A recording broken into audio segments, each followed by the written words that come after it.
You're listening to the Faith and Other Oddities podcast, brought to you by the Raven Creek Social Club, where we talk about faith and other oddities. For questions, comments, or to be part of the conversation, join us on Facebook, Twitter, and Instagram, where you can find us at Raven Creek SC. Now for your hosts, Emily Dixon and Nathan Underwood. So I've been spending a lot of time at your house lately. Mm-hmm. And you have like the weirdest stuff just laying around. What's weird at my house? So I found this and Don't play that. I will put it down. So It's gonna sound terrible on the playback. like preparing our kids for Karate Kid or something. Which was that 3? Karate Kid 3? Yeah, Where they went back to Okinawa. Okinawa, yeah. That's what I was thinking. It was Okinawa. It doesn't say Okinawa, it says the Cayman Islands on it. That one did not come from Okinawa. That came from... Well, when did you go to the Cayman Islands? Did you not tell me? I didn't go to the Cayman Islands. No, one of our friends did. And it's like, I'm sure people watching us on YouTube, have noticed that. Like, we've got the musical instruments in the background. And I never say it right, but the donkey jawbone. Yes, the Quijada de Burro. Yeah, because you see musical instrument, and I see possible Philistine assassination weapon. Yeah, and I think it's possible you think you're the only one who's made that joke. I know, but I have to make it. It's required. It's like people saying Okie from Muskogee every time they find out where we're from. Or, breaking into something. So, yeah, it's like, it's funny the first time. Unfortunately, you weren't the first one to say it, is what I tell people. Which is probably kind of rude. I don't know. Well, we have that propensity sometimes. I don't know, but yeah. So that is actually, it's a musical instrument. It is, apparently you take, if your donkey dies, you can keep part of him around and make music with him. We missed an opportunity. We did, several. But you apparently you take it out and I think you have to like bury it in sand and let it dry out. Basically let all the flesh rot off of it. The teeth just stay in, and if you bang it on the side, it rattles like a vibroslap for anyone who knows what that is. And then you can scrape the teeth with a piece of wooden dowel or something and get the whiro sound out of it. I think. But it's not just musical instruments you have around your house. You also have a collection of spiders. Well, it's not a collection. That they just live here. And they're named. Well, they're named, but only the jumping spiders. But we had Jumpy and Hoppy. I'm not sure if Jumpy moved out because I haven't seen him in a while, or I'm not sure if Hoppy killed Jumpy.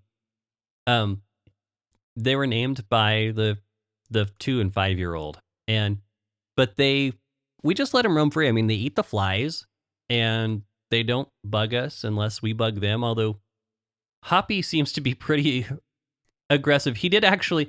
The girls were messing with him, and one of them slid a shoe over by him, and he did jump and attack the shoe, which was pretty impressive, because I don't know what his plan was. I'm going to kill the killer shoe. And, but yeah, we keep him around. I mean, it was we had a friend over, and I wasn't here, but apparently she asked Mickey, she's like, I see a spider over there. Do you want me to go kill that? And Mickey's like, no, he eats our flies. And she's like, oh, I guess I didn't think of that. She's just like, spider, kill it. But it's funny because the girls they will point out, oh, he's out, he's not hiding anymore. And I actually messed with Hoppy a little bit last weekend, and oh, that's right. Yeah, you kind of moved him to safety, right? No, I was just irritating him, and so I wanted to see what he would do. Is that why he's been watching me so closely? He's plotting your death in your sleep. He actually, I mean, if you walk over near him, he'll turn towards you. It's really. Kind of, it's almost unnerving sometimes. His behavior seems a little more aggressive than Jumpy. He was had his front legs up and was doing the whole rah thing. Yeah, when he first came in the house, he was going around this one area and he kept walking back and forth. He'd walk a little ways and then stick his front legs up, and then he'd walk a little ways the other way, then stick his front legs up. So I don't know if he smelled that there was another jumping spider in the area, because they're kind of territorial. And so I don't know if he was trying to call Jumpy out to challenge him, but a duel. But I don't think we have 2 spiders in here anymore. So hopefully, I don't know if the girls are going to listen to this show. I'll tell Mickey to skip the intro. Don't traumatize them because their pet spider died. Well, yeah, but they're fun to observe and they're kind of cool. There's actually we don't have them around here, but they're very closely related to the peacock spiders. No, those are pretty amazing. Those are the great colors but there's actually, if you get real close to the jumping spiders, those of you who aren't terrified of them, if you look, the parts that their little fangs go on, oftentimes will be either like a really bright blue green color, Mm-hmm. and it's kind of cool to see those. And that's the kind we have here in Oklahoma for any of our Out-of-state listeners? out of state. Well, I was going to say any of our I don't know what you call is it still an entomologist if you're studying spiders, or is that just insects? I don't know. Yeah, I'd have to look that up. But and it's kind of funny to me that you and I both aren't scared of spiders, given the family history with spiders. Yeah, our dad got a really bad spider bite, but He was bit by 2 spiders, a brown recluse and a black widow, on the same day. yeah. I was 3 years old when that happened, so it's like traumatic. So that's and yet we're both like, we find them horribly, horribly fascinating. Well, fascinating, but also I'm not bothered by the right kind of spider. Like a jumping spider, they can bite you and you can get a mild irritation from their bite, but I can attest to that. they're not going to kill you. Yeah, I'm still here. So And this is the randomness. It's funny to me when you go stay in somebody else's house and the things that they do now. And I can't throw stones about the spiders because I actually had one build a web of my kitchen sink, which is usually the last light off at night. And I noticed it was catching all these mosquitoes. And I'm like, you just live there and be well, little fella. And yeah, so it looked horrible, but mosquito or spider, I'll take the spider any day. yep. Especially if he's up there just minding in his own business. Well, I hoped he was. So anyway, there's a little bit more information about my house than you might want, or whatever. So It makes you human. it doesn't make me human. I think God did that. But That's who we're going to attribute the credit with the source anyway. if we, I don't know. I don't think it doesn't make me human. It's just a side effect, I guess. I don't know. But we're going to be talking about the Beatitudes today. Mhm. And so this is actually a topic you chose Yes, because because I've covered it before. oh, so you're cheating is what you're telling me. Exactly. So yeah, when we were deciding on content, one of the things that I had I've covered in the past in some small groups was Matthew 5, or a good portion of Matthew 5, because I think it's very interesting. And I've been taking attending a class at our church. It's actually taught by a theology professor, which is fantastic. It's rare that you actually get theology professors teaching classes in churches, which that's a whole nother topic we can cover. Right. But no, it's been kind of nice because he's been talking about the different influences of the different gospel writers, their different emphases. And, Matthew, Jew writing to a Jewish audience, his big deal was that the Messiah has come. And that's interesting to me because there are so many ties back to Old Testament literature in the book of Matthew that you don't get in a lot of the other gospels. Well, and because Luke also has his Beatitudes, and Luke a lot, like as in the other three. Yeah, the other 3. Yeah. But that's a lot. I mean, because to have anything repeated in the Bible, when you think about how concise it is and the fact that it's supposed to be kind of this portable library. Mm-hmm. So if the Bible devotes space to repeating something, I think we need to pay attention to it. And Luke has his Beatitudes. They're a little different. And I think it's really interesting. You see how it's distinct, not just from the fact that Luke is probably a Gentile, but you also, I think you see where that medical background comes out. Sure. So it makes for some interesting fun. And I think, before we get into the Beatitudes, I think we need to kind of look at some of the background and about why it's interesting. Because number one, we always think of Jesus as being some kind of radical new guy on the scene, that his teaching is so counter to anything that anybody else. No, we think of him as a revolutionary. This is one of my hobby horses. Is the radical revolutionary thing. Because we think of him, particularly in America, we love revolution. It's why we're here. That's why we're here. The American Revolution. Everything's a revolution. New flavor of Pepsi. Revolution. It's I usually love Paul McCartney talking about how much he hated that they used that song, but he didn't own the rights to it, which is a whole nother story about why he didn't own the rights. Do we want? I guess Michael Jackson owned bought the them. rights. Well, yeah, and that was actually one of the things that Paul McCartney worked with Michael Jackson early on in Michael's career, and he said, here's some advice: is buy the rights to popular songs, and then you can charge people to license them for different things. And so a few years later, Michael Jackson and Paul McCartney were chatting, and Michael's like, I took your advice and I started buying up some licensing for some songs. And I guess I don't know if Paul McCartney didn't have the money to buy them at the time, or if he didn't realize that their record label was selling the rights to the Beatles songs. And so when they came up for sale, Michael Jackson bought them, and Paul was like, well, whose songs are you buying? He was like, well, I bought your songs. And Paul McCartney asked Michael if he would sell them back to him, and Michael Jackson refused.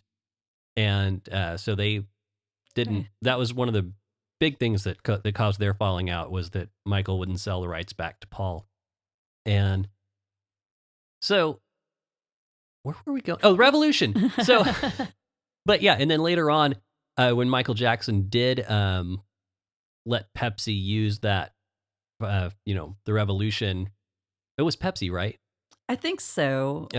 It was one of the companies, and Paul's like, Revolution is not about selling a new flavor of soda, and he was really upset by it, which reasonably so. Right. And but we love the idea of revolution. Jesus was a revolutionary. He came in and said things that no one had ever said before. And there are some things, yes, that were new. But Jesus, in my mind, was a radical. And oh man, the tornado siren just went off for a minute of our recording. I hope that didn't pick up on the mics. If it did, I'm sorry. It's Saturday in Norman, Oklahoma. So every Saturday at noon, tornado siren goes off for 1 minute on the test. So I heard it winding down. The joys of living in Tornado Alley. Yes. So we're okay. No emergency here. Not today. Anyway, but Jesus was not just a revolutionary. He was a radical. And the difference between a revolutionary and a radical is a revolutionary brings a new idea, destroys the system, and builds a new one. A radical works to return a system to its root, to its origin. And you can see that in the way that he affirms Torah teaching, and even from there, talks about the whole of the law hangs on love God and love your neighbors.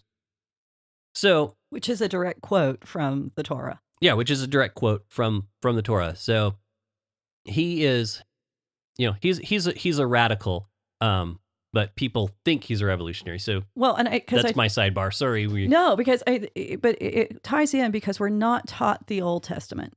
I think most churches, we pull a few key stories that are great to tell kids. We take some of the pretty verses, but to actually study through the Old Testament, we don't do it. And I've taught at a local college, and one of my first semesters teaching, I had a couple of young men who came in who told me, and this is a direct quote, I don't need the Old Testament, I just need Jesus. Mm-hmm. And so I took it as a personal challenge that as we would go through Old Testament lit, that they would be able to see Jesus and understand the importance. And so that's one of the reasons why, even approaching the Beatitudes, one of my favorite things to do with the Bible is to take these New Testament concepts, look for the foundations in the Old Testament, and then look at things in the Old Testament and see how they're built and fulfilled in the New Testament. So, we find actually this formula of blessed is, which is fundamental to the Beatitudes, throughout the Old Testament. And there's a ton of verses, and I don't want to take time to look them all up, but you can look at Psalms 1:1. Blessed is the man who walks not in the counsel of the wicked. Psalms 2:12, kiss the Son, lest he be angry with you. You perish in his way, for his wrath is quickly kindled. Blessed are those who take refuge in him. 32, 1 and 2, Psalms 41, 1, Psalms 84, 4 and 5, 106 and 3, 119, 1 and 2, 128. So you get this. This shows up over and over again in the Psalms. Yeah, long before Jesus was on the scene. Yeah, this was been the Davidic kingdom that most of this was being written. Also Proverbs, which we attribute to Solomon. Blessed is he who finds wisdom and one who gets understandings. We see the prophets using it. Isaiah 30:18, blessed are all those who wait for him. Jeremiah 17:7, blessed is the man who trusts in the Lord, whose trust is the Lord. Daniel 12:12, blessed is the man who waits and arrives at the 1,335 days. Obviously, that one makes no sense unless you've got context, but that blessed is, it's very much a part of the formula, but we really didn't see more than one or two. Blessed is he who, whatever, blessed is he who, and more than one or two lines until Second Temple Lit. Mm-hmm. And Second Temple literature, man, this is just a treasure trove of information for understanding the New Testament. Right. And just to give us some background, what is Second Temple literature? Okay, so give us the elevator pitch for Second Temple literature. Second Temple Lit. Okay, so essentially, Second Temple Lit is any kind of literature that was written during the building or the use of the Second Temple. Because we know Solomon had his temple, it was destroyed, and then Nehemiah and Ezra come back and they rebuild the temple. This is the Second Temple. So from about 600 years before Jesus until about 70 years after Jesus' birth. Right. So some of our biblical writings, obviously Ezra and Nehemiah fall into Second Temple Lit. Daniel definitely falls into Second Temple Lit. Mm-hmm. Our New Testament, their Gospels, they're kind of at the fringe because some of them believe that Mark was written before the destruction of the temple. Sure. Dead Sea Scrolls. Dead Sea Scrolls, Paul's letters. Mm-hmm. So these things all definitely... It's part of our biblical tradition, but there's more than just what's in the Bible. Right. And real quick, for those of you, I feel like I should touch on this. For those of you not familiar with the Dead Sea Scrolls, that was actually, it was a big controversy when those were found, because were they found in the 40s or the... Yeah, I think it was the 40s. And when they first came out, everyone was like, oh man, we're going to find out that the New Testament, actually they're saying we're going to find out the Old Testament that the church has been using has been corrupted, it's been altered, it's been different. And what they found that in a lot of these writings was largely community rules for the Qumran community, the group of Jews who lived out there. Don't spit on the sidewalk. There's a fine. Right. Wash your hands before and after you eat. Mm-hmm. Don't drink after someone else. You know, it was really very detailed on their rules. But overwhelmingly, there's been a lot of the literature is Old Testament scrolls, and they're finding that most of it matches up with the, I won't say the Masoretic text, because the Masoretic text is going to have vowels, and these didn't. Yeah, but and the Masoretic content was kind of put together around 100 BC, but... was it 100? Yeah, it's when it started being used, but then it was really finalized in the 1100s. Okay. So, yeah. Yeah, and so... I didn't realize it was started collecting in the 180. Did I say BC? You said BC. 80. Sorry. Yeah, but what they're finding is these oldest copies of these Old Testament scrolls, the content is still the same, and any differences are like minor linguistic differences, syntax, and things like that don't actually change any of the meaning. Right, and we actually, there's either all of or at least portions of every book of the Bible. For a long time, we said except Esther. But now we know that there's rumors flying about, and I want to see it confirmed, but there's rumors flying about that Esther is also in there. So that would be an amazing find.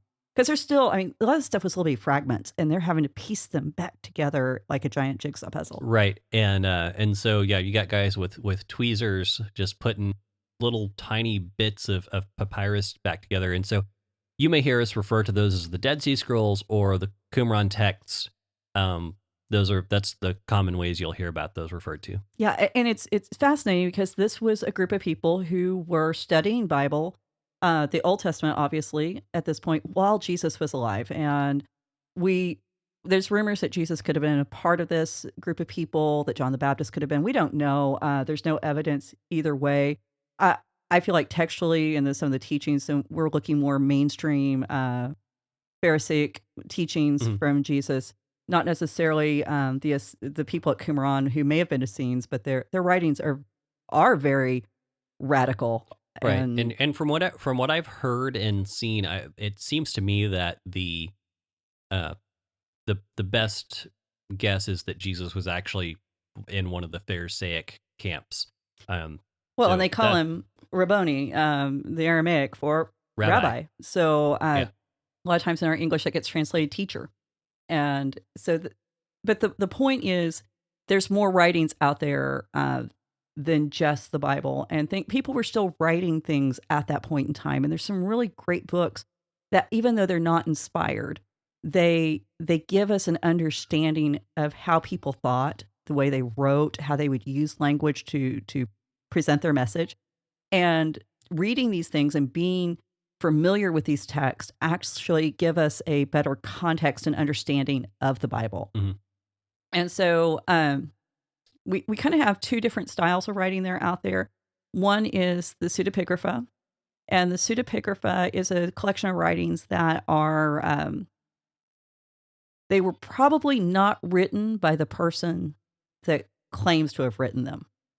And I see we have children in the living room, Yeah. don't we? I apologize if it sounds like my wife is home. I apologize if you hear the kids. We'll try to catch a lot of that in editing.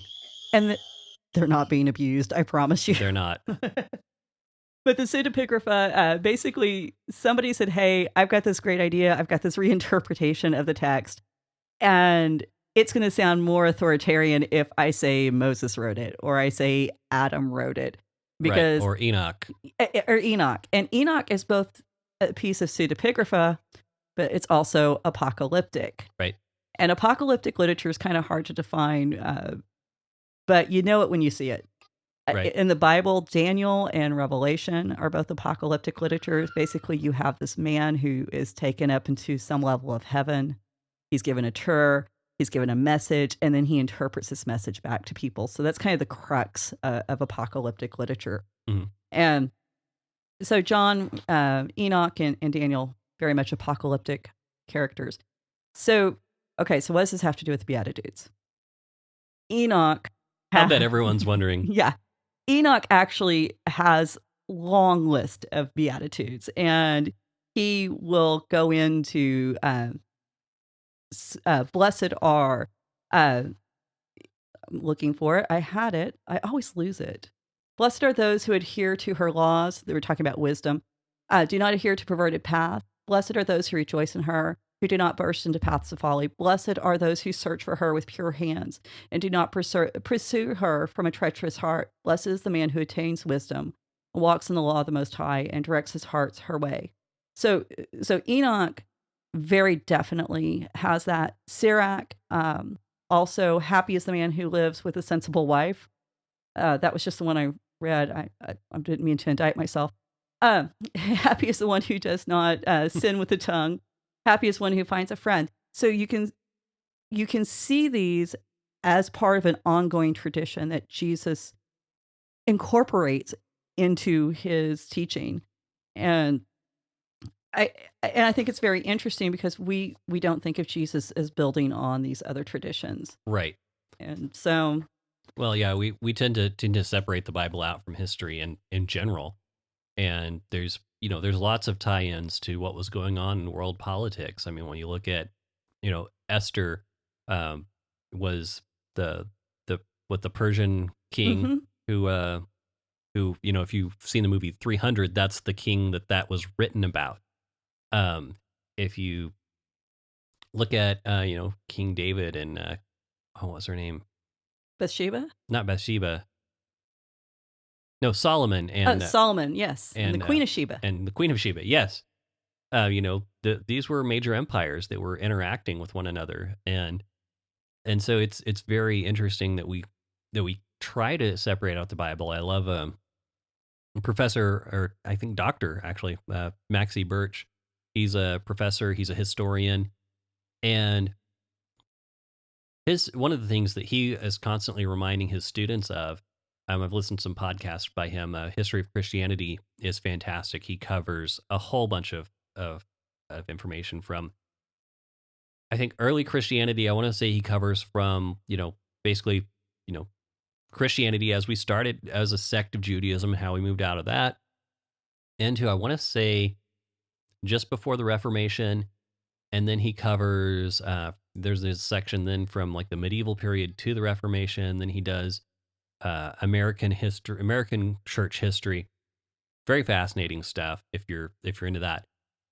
But one of the things he talks about is whenever you're studying history, is we have the luxury of being able to take out a single topic, a single idea, a single event, and go, oh, this happened because of these factors and this and this.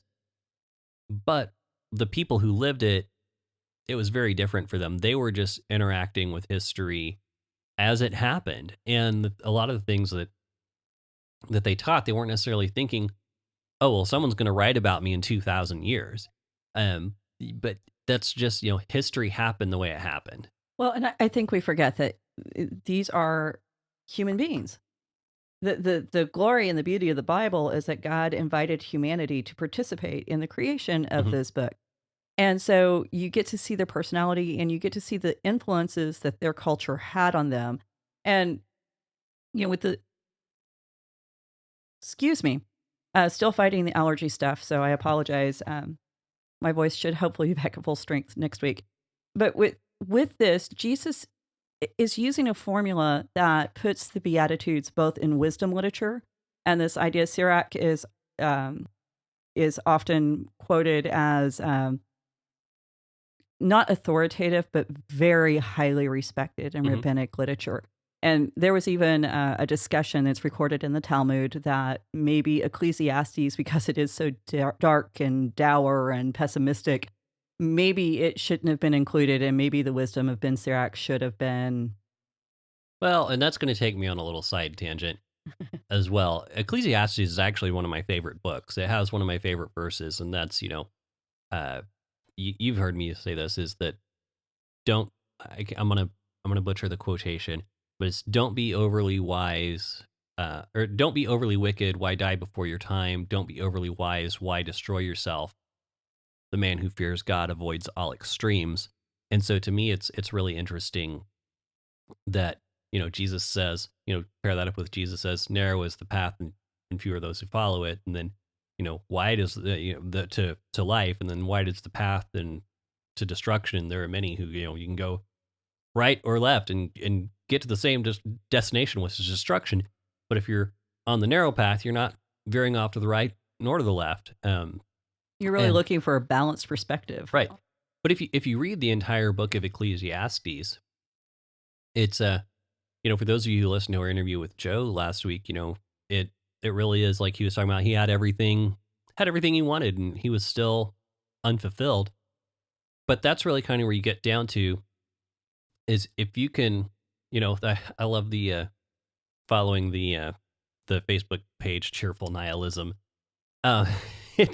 But whenever you get to the point where you realize the universe is really just superfluous in its existence, and ultimately all the material things really are not going to bring you happiness, it really frees up your theology in a lot of ways to really pursue what God says and what he wants, because all the other things just don't seem as important. Yeah. Sorry.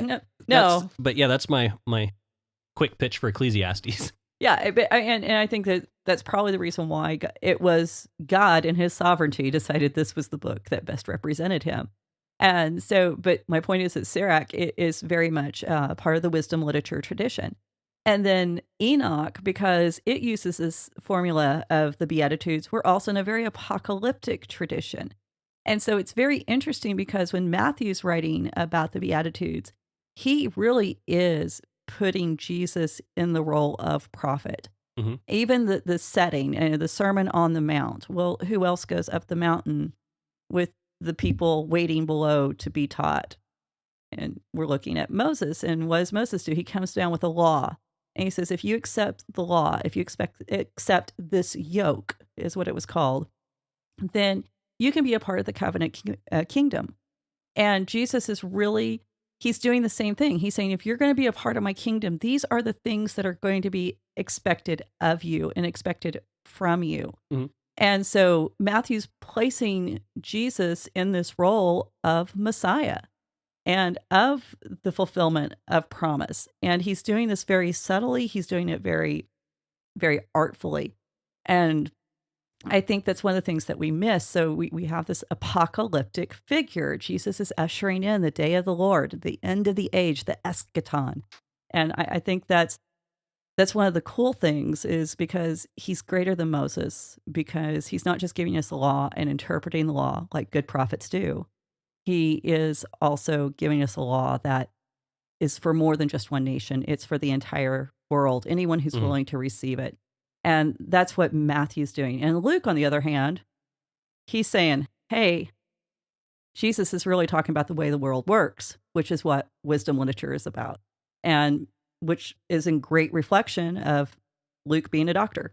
Right. So, Yeah, and you put those two together, kind of really embodies the whole, already but not yet kind of ideas of that the kingdom is coming, but the kingdom is here, and that might have to be a whole nother episode. Who knows? But there's this idea that there is going to be a manifestation of the kingdom whenever Christ returns. That it's going to be fully formed here, and earth will be God's dominion, Christ's dominion at that point. but at the same time, But at the same time, we are ushering that in as we live, that whenever we live, whenever we're presented with an opportunity to choose to treat someone poorly or to treat someone well, when we are acting out of the love of God, that we are manifesting God's kingdom here. And I like to think of it, because Paul talks about being ambassadors of Christ. I like to think of it, whenever we act out the love of God, whenever we act with righteousness, with acts of love and kindness, that in a sense, it's like we're claiming that bit of territory, and we Right. are establishing a little embassy there.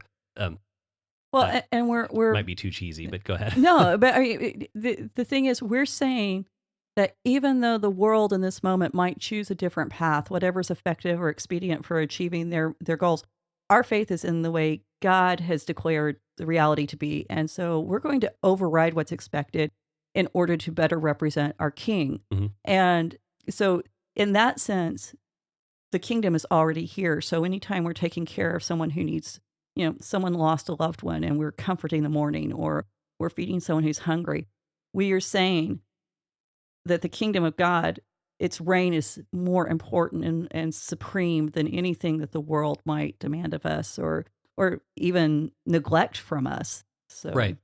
Which actually kind of reflects we were talking about blessed and how we often interpret that. So, yeah, we often talk about that. It's kind of like, oh, you're blessed because you're happy. You got lots of money. Things seem to be going your way, so you must be blessed. right. And And I think that kind of goes back to specifically in the Beatitudes, we're told, blessed are the poor in spirit, or things like that. Well, when Jesus says blessed, it means he's saying happy. yeah, So- and it's not. I mean, because how can you be poor in spirit and be happy? Uh, really, what's saying there is you're blessed because you have the presence of God with you. And so to be blessed, it isn't to be happy. It's not to have this wonderful, sweet time in life. It really is to experience the presence of God. And so Jesus is flipping the um, expected structure of society on its head. Mhm. Because in that day, based on the promises in Deuteronomy, where God says, hey, if you do these things, you're going to be blessed. And if you don't do these things, you're going to be cursed. There was very much this idea that if someone is experiencing some kind of down or horrible event in their life, God wasn't with them. Right. And so here's Jesus saying, no, God's still with you. You can be in the middle of calamity. God is still with you. And so you are blessed. And that's the focus that I think we need to have, not, oh, am I happy about this? Right. And because, I mean, we're human beings. We get happy about a lot of things we shouldn't. So, Well, that's fair. Yeah, and not to say that the presence of the Lord doesn't oftentimes bring happiness or joy, but it's pursuing God in truth. that happiness should not be our sole measure because our emotions are fickle. And like, Exactly. Well, you know, and Luke, in his Beatitude, he actually includes a reference to laughter. And it's the only time that laughter is mentioned in the New Testament. I didn't realize that. Yeah. And now we have a couple of references in the Septuagint, which is the Greek version of the Old Testament, which was what would have been read during Jesus' day. Most of the time when the apostles or Jesus is quoting the Bible, they're quoting the Septuagint, not the Hebrew verses. And usually laughter is kind of put down as something superfluous, kind of frivolous, maybe. Well, even negative.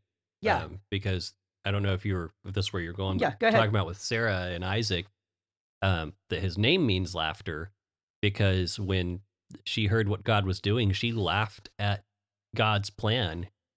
And then, so it's kind of in a way seen as, could be seen in a lot of interpretations as being something that is negative, that if you're laughing, then you're not trusting God. Yeah. And so there is this kind of baggage that comes with the word. But the one time it is mentioned positively, and so a lot of scholars believe that because this is positive in Luke's rendition, that he is referring to Psalms 126, 1 and 2. And it says, when the Lord restores the fortunes of Zion, we were like those in a dream. Then our mouths were filled with laughter, tongue shouts of joy. And then they said among the nations, the Lord has done great things for them. The Lord has done great things for us, and we are glad. And this is an apocalyptic psalm. And this is talking about when God decides to rejoin humanity. And so Luke is kind of making this connection here that the laughter is an appropriate response for God. And so I think sometimes when we think of ancient Judaism, which seemed to be kind of a very serious religion, I mean, they had 613 laws to follow. There's a lot of, we kind of see them as being very strict, nitpicky, rule-abiding, somber individuals. So to bring the promise of laughter, I think, is significant. Right. Well, and on the 613 laws, I would long to only have 613 laws. We have more laws than that about taxes alone, traffic in our country. And this was not just religious laws that the Jews had. These were also civic laws as well. These were all the laws required for building a new nation out of slaves. Yeah, that's probably the most succinct way to put it, because 400 years in slavery, you're completely used to having other people tell you what to do. And so now, how do you build a free society? Exactly. Because, I mean, if you don't have someone telling you, hey, let's bury the bodies outside a camp. And now all of a sudden you've got someone kind of holding your hand and telling you how to be a functioning adult is what it amounts to.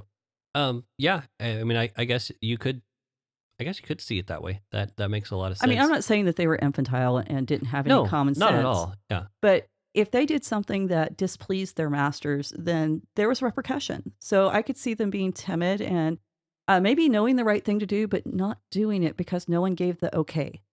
Right. And that actually, one of the most important laws that I think we kind of miss that reflects the free nature of Israel versus coming out of the identity of slavery is the Sabbath. And that's one that, under Pharaoh, you worked and worked and worked, and only free people get to take a whole day to do nothing. And that's one of the things that's really amazing is that, you take that day, and if you do anything, you're going to read some Torah.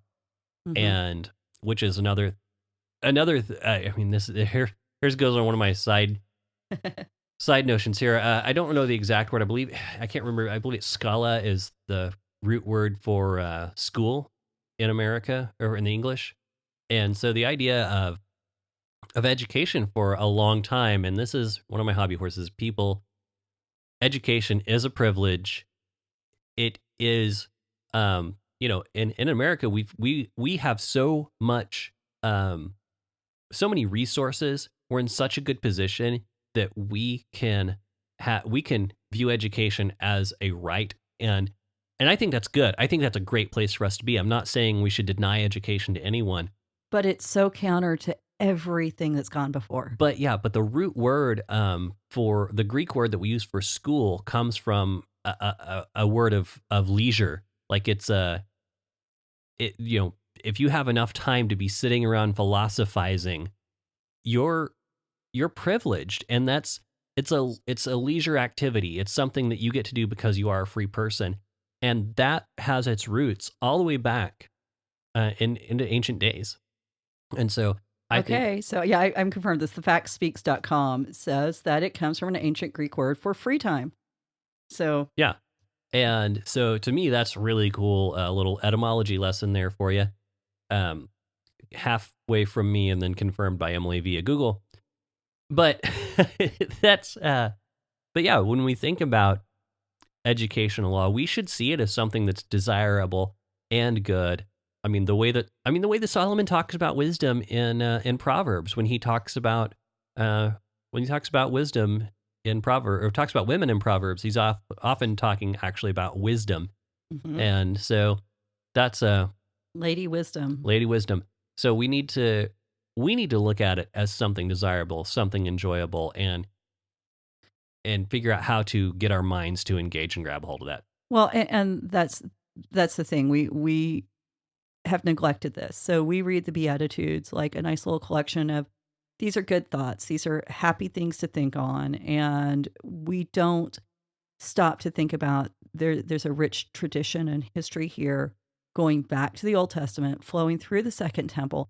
And Jesus just capitalizes on the understanding that's already present in his audience, and says, we're going to take this one step further. And because my yoke is easy, my burden is light. And he's talking about his teachings here, that yes, there were 613 laws, and these 613 laws formed this nation of Israel that was going to provide salvation to the world. Now, once we step outside of just Israel and we're going into world conquest of the kingdom to take over and reclaim all of humanity. Now, I feel like we should clarify, we're going to world conquest against the powers of darkness. Yes. Not, as Paul says, don't wrestle with flesh and blood. We're not saying we're going out to conquer, hurrah, hurrah, and start a war. But we aren't stockpiling any weapons. We are going. There's no Kool-Aid. We're talking about going after the force of darkness, sin, and the things that separate humanity from God. And we're going to, at one point, we are going to have to discuss the divine worldview, divine council worldview, and how that ties in, because this is a part of the message of Jesus. And we don't have to go there for this episode. But the Beatitudes really are building on these traditions. And I think that's pretty significant. Yeah, so. Absolutely. Did you have anything? I'm sorry. I'm thinking, I think as far as introductory stuff, I think I'm pretty much, I think we're good. I think so. That gives us our background on the Beatitudes then.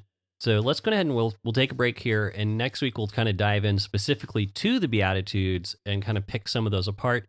And we're going to talk about what they mean and a lot of what they don't mean that some of us may have heard growing up. In the meantime, if you haven't already, go check out our interview with Joe Zaragoza. That was a lot of fun. And then November 1st, we launched the coming attractions for commentarians. So go check that out if you haven't. You can find that at Commentarians by searching iTunes. I don't remember all the rest of the... Or we'll also have links on Raven Creek Facebook page. Yeah, ravencreek.com or ravencreeksc.com. You can find it there at the social club. It is posted there on the blog. So go check that out. There's a link to Commentarians. We are very excited to have that going on. You'll also find past episodes of the Commentarians you can check out. Emily watching Cabin in the Woods and me watching Moana. Which is a great summation of our personalities. Well, it's not even just so much our personalities. I'm not much of a horror fan, but it's not just our personalities, but also kind of a stage of life I'm in. Because again, 2 and a 5-year-old, we watch a lot of Moana around. Whereas I have endured the horrors of having teenagers. Yes. So we'll see how that goes as life goes on. But if you like what you heard, please hit subscribe here and on iTunes. Write us a review. Leave us some comments, questions. Facebook, Twitter, Instagram, Raven Creek SC. We'll be at ravencreeksc.com. We'll be there, and we'll be looking forward to hearing from you. And next week we will wrap up the Beatitudes, jumping into Matthew and Luke. Exactly. So, thanks. Have a good one. Bye. You've been listening to the Faith and Other Oddities podcast, a Raven Creek Social Club production. Don't forget to follow us on Facebook, Twitter, and Instagram.